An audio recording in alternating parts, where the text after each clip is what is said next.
आज मैं शेयर करूंगी आपके साथ रेसिपी चाइनीज़ कटलेट्स की। और इसको पहले मैं थोड़ा सा एक जान कर लूँगी। सबसे पहले इसमें ब्रेड ऐड करेंगे। ब्रेड इसमें डालने का मकसद जस्ट इनको क्रिस्पी रखना है। टिक्कियाँ बना ली है मैंने इसकी, तो चलिए जल्दी से इसको फ्राई करते हैं। कटलेट्स हो गए थे मेरे रेडी, फ्राई भी हो गए थे, और बस मैंने इनको थोड़ा सा ड्राई करने के लिए तवे की एक साइड पर कर दिया था। अस्सलाम वालेकुम everyone and welcome back to my channel kitchen रोज़नामा। आज मैं शेयर करूंगी आपके साथ रेसिपी चाइनीज़ कटलेट्स की, जो कि मेरे और बच्चों की तो बहुत ज़्यादा फेवरेट है। तो चलिए जल्दी से इसकी इंग्रेडिएंट्स बताती हूँ आपको। आलू लिए हैं मैंने, बॉईल करके मैश कर लिए हैं। ये 1 से 1.5 किलो के करीब आलू थे, जिनको मैंने बॉईल करके मैश कर लिया है। और चिकन लिया है, जिसको मैंने 1 प्याली के करीब बोनलेस, इसको भी मैंने बॉईल करके श्रेडेड कर दिया है। सब्जियों में मैं ले रही हूँ कैबेज मैंने 1 प्याली के करीब ली है। कैरेट ली है, आधी प्याली के करीब ली है। और ये चाइनीज़ कैरेट है, अगर ये हो तो ज़्यादा अच्छे लगेंगे आपके कटलेट्स। अगर दूसरी वाली कैरेट है आपके पास तो वो भी यूज़ कर सकते हैं आप लोग। शिमला मिर्च भी यूज़ कर सकते हैं, वो मुझे इतनी पसंद नहीं है इनमें लगती, मैं इसलिए ऐड नहीं कर रही। ब्रेड ली है मैंने, ब्रेड को मैंने पहले थोड़े से दूध में डिप करके भिगो के नरम कर लिया है। ये उस फॉर्म में है। ये मैंने लिए 2 पीस लिए मैंने ब्रेड के। स्पाइसेस में मैंने लिए नमक, हस्बे जायका होता है नमक, अभी मैंने 1.5 चम्मच लिया, 1.5 खाने का चम्मच, आप लोग अपने टेस्ट के अकॉर्डिंग ले सकते हैं। 1 खाने का चमचा काली मिर्च, 1 खाने का चमचा चिकन पाउडर, और 1 ही खाने का चमचा मैंने 1 से थोड़ा सा कम मैं ये दड़ी मिर्चें ली हैं। तो चलिए मैं अपनी मिक्सिंग करती हूँ अब स्टार्ट।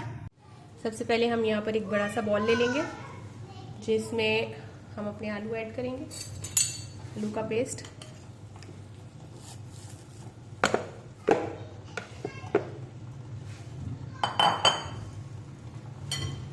साथ ही मैं अपना चिकन ऐड कर दूंगी।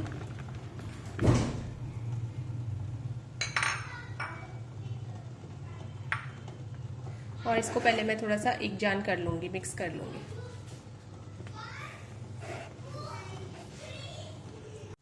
अब यहाँ पे हम लोग अपना सबसे पहले इसमें ब्रेड ऐड करेंगे।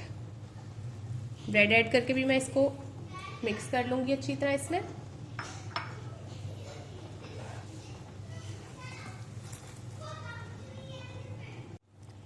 चलिए अब हम इस पॉइंट पर, ब्रेड हमारी मिक्स हो गई, अब इस पॉइंट पर हम लोग सारे मसाले ऐड करेंगे। ब्रेड इसमें डालने का मकसद जस्ट इनको क्रिस्पी रखना है, वरना आलू ऐड है तो ऑब्वियसली हमें कटलेट्स को स्टिफ करने के लिए किसी चीज़ को ऐड करने की तो ज़रूरत नहीं है, जस्ट ये क्रिस्पी रहे, इस वजह से हमने ब्रेड ऐड की है इसमें। चलिए अब अपने स्पाइसेस ऐड करते हैं सारे।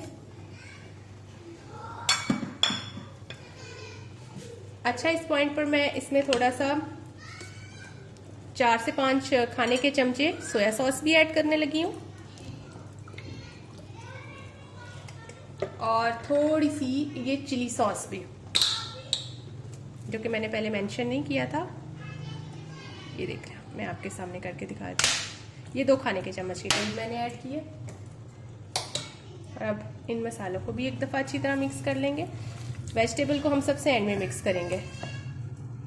बैटर अच्छे से मिक्स हो गया है। इस पॉइंट पर आप लोग इसके मसाले टेस्ट कर सकते हैं, और अपने टेस्ट के अकॉर्डिंग नमक, काली मिर्च को कम या ज़्यादा कर सकते हैं। तो अब मैं इसमें वेजिटेबल ऐड करूँगी,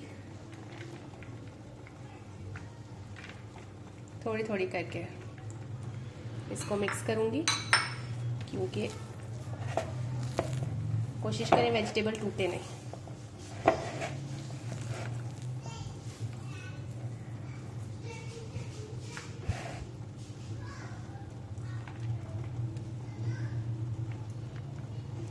चलिए अब इसको मिक्स कर लेंगे।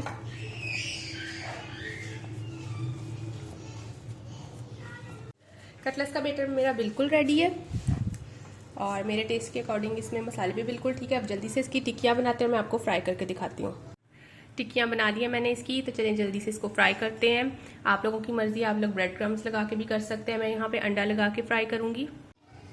एक तवे पे मैंने घी डाल दिया है, आप लोग चाहें तो इसको फ्राई पैन में भी फ्राई कर सकते हैं। मैं यूजुअली तवे पे कंफर्टेबल रहती हूँ। अंडे में डिप करके मैंने इसको फ्राई होने रख दिया है। अच्छा, अगर आप लोगों के स्पाइसेस हल्के रह जाते हैं या आप लोग खुद हल्के रखते हैं, तो आप लोग अंडे में नमक और काली मिर्च ऐड करके इस तरह इनको फ्राई करने रखेंगे, तो भी आपको बहुत एक अच्छा टेस्ट मिलेगा।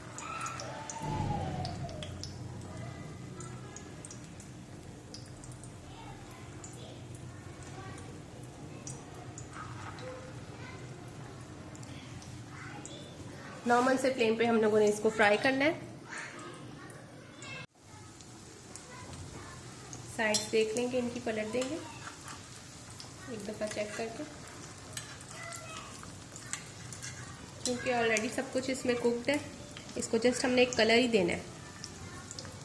कटलेट्स हो गए थे मेरे रेडी, फ्राई भी हो गए थे, और बस मैंने इनको थोड़ा सा ड्राई करने के लिए तवे की एक साइड पे कर दिया था। अब मैं इनको डिश आउट करके आप लोगों को इसकी फाइनल लुक दिखाती हूँ। ये लीजिए हमारी कटलेट्स की फाइनल लुक। बहुत ही टेस्टी बने हैं ये, और बहुत ही अच्छी इनकी लुक भी लग रही है। जिस मर्जी तरह आप लोग इनका इस्तेमाल कर सकते हैं। सैंडविच में भी यूज़ कर सकते हैं आप लोग, और वैसे भी चाय के साथ ट्राई कर सकते हैं डेली बेसिस पे, या जब भी कभी आपका दिल करे। तो मेरी छोटी सी और अच्छी सी रेसिपी ज़रूर ट्राई कीजिएगा छोटे छोटे टिप्स के साथ, और ट्राई करके मुझे कमेंट सेक्शन में लाजमी बताइएगा, फीडबैक ज़रूर दिया करें। और मिलते हैं आपसे नेक्स्ट वीडियो में एक नई रेसिपी के साथ। अल्लाह हाफिज़।